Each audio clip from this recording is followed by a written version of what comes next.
Joey, give us the backstory, just a little bit, a little childhood. Give us the scoop here. Union City, right? Union City. It's just Union City, and then my father died, and my mom wanted to get out of the house because it was creepy, so she sold it and moved to 88th Street. Oh, 80. So when I Upper West Side or yeah, Upper this East? morning, Upper West Side. I'm a West Side guy. So West Side till I die. I'm a West Side. Oh, man, I love too. the West Side. Yeah, PS East Side 166. fucking sucks, dude. Yeah, the East Side is kind of like boring. Yeah, there ain't nothing there. Nah, West Side, you come out of your house, somebody's bleeding. There's a fucking, it's always a story. Not anymore. 88th Street has like a fucking Whole Foods on the corner. Oh, yeah. It's real nice up there. Yeah, I see people nice. sitting outside. Ha, ha, ha. When I was a kid, the corner there was a photography store. And the family from, this is fucking crazy. You guys are too young. You remember it. Dark Shadows was a show on ABC in the afternoons. Okay. A guy named Barnabas Collins would come. He was like a fucking badass vampire with a big dick, and he'd come bite you in the neck. I don't remember that But one. if you look it up, it's hysterical. Their family owned that thing, and the kid that played like the Eddie Munster Okay. always worked there. Oh, Who no the fuck shit. knows? Who gives a fuck? That was a long time ago. Stayed up there till about the 3rd grade. Okay. No, stayed up there till the 5th grade. I moved to Jersey in 73. Okay. But my mom always had a bar in Jersey. So my roots were kind of always in Always Jersey. there. Still hanging out there. Yeah. So Okay. I lived on 88th Street, went to PS 166. But my godmother lived on 148th and Broadway. I live up there. And that was the fucking neighborhood when you were Yeah. a kid. The Heights, baby. Oh, my God. That was a great neighborhood. We'd walk Uh-huh. to 125, get chased by gangs. It was a different world for a child, Mm-hmm. And then moved to Jersey. Mom sold the bar. In 78, we got locked down.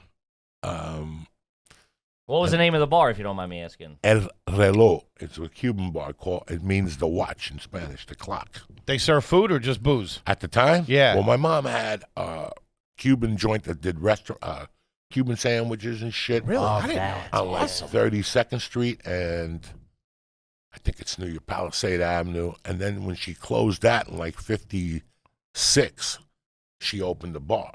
Then they went back to Cuba, had me and my sister. Damn, went back. Holy shit. Because my mom had gotten out of Cuba. That's why there's no record of my mom coming here. Because my mom was at a school dance with her sister when she was 14. I think my mom was a year older than her, whatever. And she was missing. So my mom went out looking for her, and the guy was raping my aunt, Rosita, who's still alive. So my mom got a rum bottle and broke it and stabbed the guy in the back. So they had to get her out of fucking Cuba overnight, and they shipped her here because we had family here. Okay. So she Oh, damn, came, so this happened in Cuba. my bad. but I then thought she you said- came here as like a 16-year-old, whatever the fuck she was. Her and a cousin, and they lived up in the Bronx, and they started running numbers. So she's a hustler. Yeah. She's an earner. So that's how the whole numbers racket came about. And then The life and times of Joey Then Diaz. 5 or 6 years later, she hooked up with a Puerto Rican chick, and they opened up their own bank.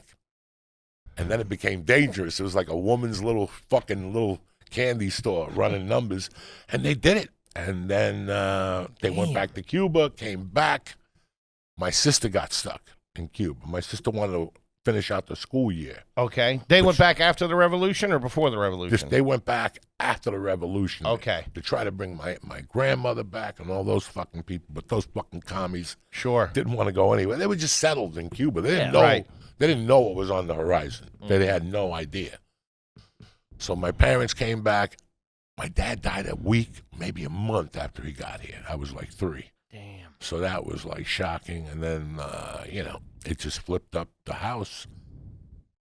And I think 79 was when my mother died. And then I had to live with somebody, and some friends from the neighborhood took me in, and I got into drugs and crime and, all the other shit. Sure.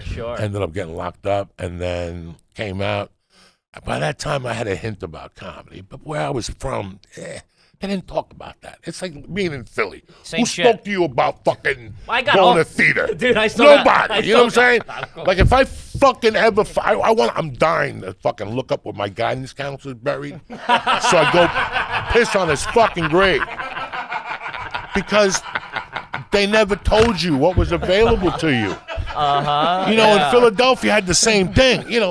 Even now, dude, even- I got uncles be like, what do you do? Yeah, they don't get it. They don't fucking know. They're all like bricklayers and shit. Yeah, but no, it was like, tell us that this is available. It's a possibility. I could swim here from North Bergen. I would have came in and done acting classes. I didn't know I was in the comedy acting mecca of the fucking world. Sure. So I never even thought about it. Like arts, I think freshman year I joined some art, the intro to performing arts. Okay. And we had a fucking, I had to do the song. So I lip sync Shattered by the Stones. And the lady pulled me aside. She's like, you're onto something. I'm like, what am I onto? I'm lip syncing. What the fuck am I onto? I'm not, you lip sync.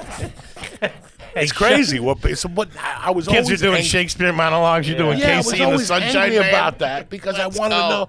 Can you imagine if we would have gotten into this like a Mason at 18? Sure. If we would have all gotten into comedy, or there was no podcasting, but anything. Something. We got into this. We fell into this by Backwards. backwards. We saw Eddie Murphy Raw. We saw Delirious. We saw something that inspired. Well, I could do what he does. I didn't start until I was 32. I had already lived up here for like 8 years telling people I was an actor. I was just doing coke and working at a bar. And then went, Ain't nothing wrong with that, though. No, but we all do that. yeah, I didn't start till I was 32. yeah, 31 maybe? I was 30. yeah. But I was thinking about it since I was 27. So Yeah. you did a lot better than I did. These guys were all 10 years younger than me. Yeah. When we Yeah, started. it's crazy how you, and I'm angry about a lot of things. Like, how can you not want to do something that you know is going to change your life? Yeah. Like, this is how junkied up I was. Like, I always knew, listen, I don't know what I got to offer, but I'm better than that fucking guy on NBC. Sure. Okay? I'm better than that one motherfucker. Yeah, I got him. I could out-joke that motherfucker to death, okay? You get that anger. You get one guy, and you're like, I'm funnier than that fucking guy. Sure. You know, and then you get into it. That took me going to an open mic. I just went Yeah. to watch for the first time, and I was like, oh, these people fucking suck. Like, I'm like, I can do it just as bad as That's that. it. I think I was on stage when He he was. said- He was the one I saw. I go, this fat idiot, I can do this. I was wearing a blazer and sweatpants. It's so weird how you, like, Yeah.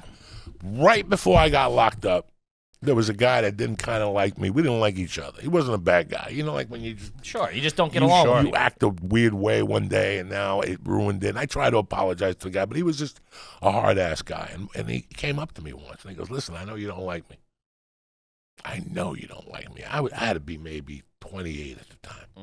And he goes, but do you know what I did before I had this job? He goes, I worked in entertainment for 25 years in Las Vegas.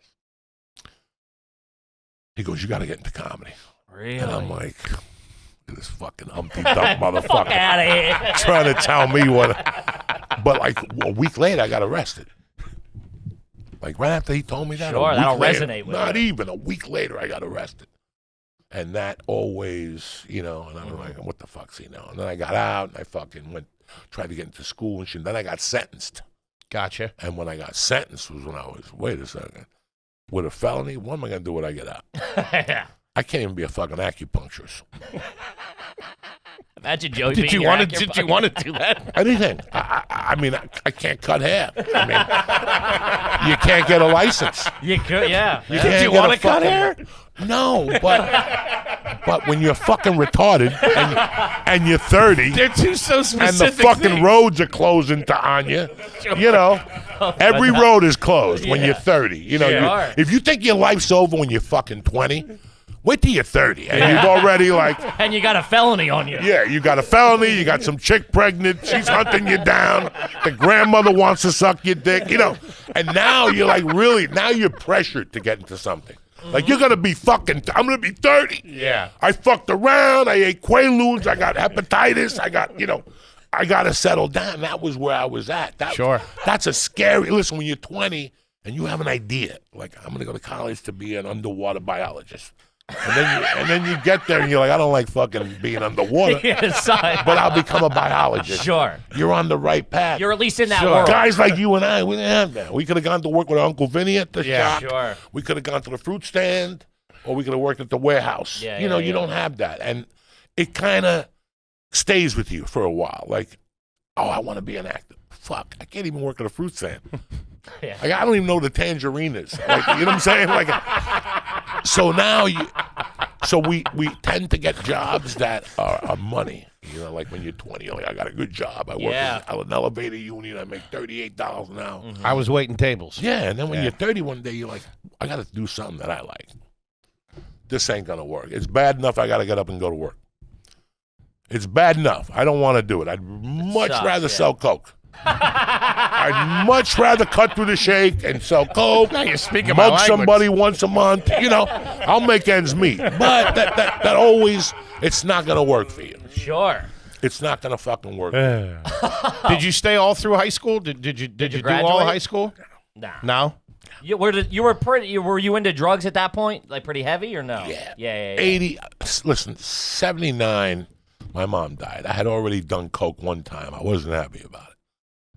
I was basically a pothead. Gotcha. But my friends went to Zeppelin and all that shit, so acid and mescaline was big when I was growing up. So... And lewds, too. Lewds were everywhere back then. Yeah, those are good things, too. But, fucking fun, lewds. They're like unicorns, our generation. Yeah, Oh my we God. only heard stories. Yeah. Your aunt would get drunk at Thanksgiving. He'd be like, you ever do Quaaludes? You're like, what? Fucking gorilla biscuits and fucking... I leave for lacrosse camp tomorrow. And you know, What are you people talking weren't about? scared of them then. Like, Sure. if you come out with a Quaalude, no. People like, listen, it's 5 o'clock on a Friday. You got nothing to do. You got a job, but you don't really want to go to it tomorrow. It's $4. Yeah, lewd up. A Quaalude is $4 fucking dollars. And it's like drinking 18 fucking beers to the 8 that you're already going to drink. Okay? So for the $4, when you're fucking 18, what would you rather do? Sure. Pay $6 for a fucking chipping, $6 for a case, or eat chipping $4 for a fucking gorilla biscuit, which will take you a lot longer, and you'll have a story in the morning. Because either you'll pass out. I mean, I got 1,000 stories where I just woke up in fucking hallways, freezing, with like a hooded sweatshirt on, and people would have said, you would have fucking lost a finger. No, I wouldn't. I'm on a Quaalude. I'm on a real vaccine, not this fucking 3-month thing. You know, I slept outside one night. It had to be like 18 degrees. I woke up the next day, I had frost on me and shit, but I didn't lose a hand. You know what I'm saying? Like, these kids today would lose a fucking hand. Like, I lost a hand. I fell asleep outside. I had Quaalude juice in me. I was protected. That's like a bulletproof vest where I It's like come a from. bulletproof fucking vest, you know?